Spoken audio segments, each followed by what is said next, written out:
প্রতি বছর ঈদ এলেই বেড়ে যায় কর্মব্যস্ততা, চাহিদা বাড়ে নগদ টাকার। সেই সুযোগে জাল টাকা বাজারে ছড়িয়ে দিতে সক্রিয় হয়ে ওঠে নকল নোট তৈরির একাধিক চক্র।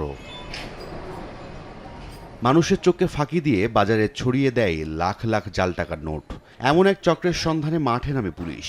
প্রথমে নারায়ণগঞ্জ, এরপর রাজধানী কামরাঙ্গীরচরে অভিযান চালিয়ে জাল নোট তৈরির সরঞ্জাম, কোটি টাকা সমপরিমাণ জাল নোট তৈরির কাঁচামাল, জাল ২০ লাখ টাকার নোট উদ্ধার সহ ৩ জনকে আটক করা হয়। পুলিশ জানায়, ঈদকে সামনে রেখে এজেন্টের মাধ্যমে বাজারে এরই মধ্যে ৪০ লাখ টাকার বেশি ছড়িয়ে দিয়েছে চক্রটি।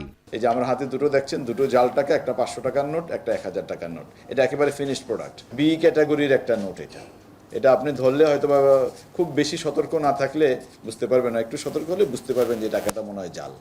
হ্যাঁ, তো এইরকম একটা ১০০০ টাকার বান্ডিল বিক্রি করে ওরা ৯ থেকে ১০,০০০ টাকা, ৩০ থেকে ৪০ লক্ষ টাকা এরকম রোজা এবং কাছাকাছি সময়ে ছড়িয়েছে বলে আমাদেরকে বলেছে আর কি। আটককৃতদের বিরুদ্ধে ঢাকার বিভিন্ন থানায় মামলা রয়েছে। চক্রের অন্যান্য সদস্যদের ধরতে তাদের জিজ্ঞাসাবাদ করা হচ্ছে বলে জানায় পুলিশ। এরকম আরও ৪টি মামলা বিভিন্ন থানায় রয়েছে, অর্থাৎ বোঝা যাচ্ছে সে এই বিষয়ে একজন অভ্যাসগত অপরাধী। তো আমরা তাদেরকে জিজ্ঞাসাবাদ করব। এর বাইরেও তাদের চ্যানেলের বাইরে কিংবা তাদের যে সিন্ডিকেটটা আছে এর বাইরে আরও সিন্ডিকেট থাকতে পারে যারা এই ব্যবসাটা করে, এই ধরনের প্রোডাকশনের সাথে জড়িত।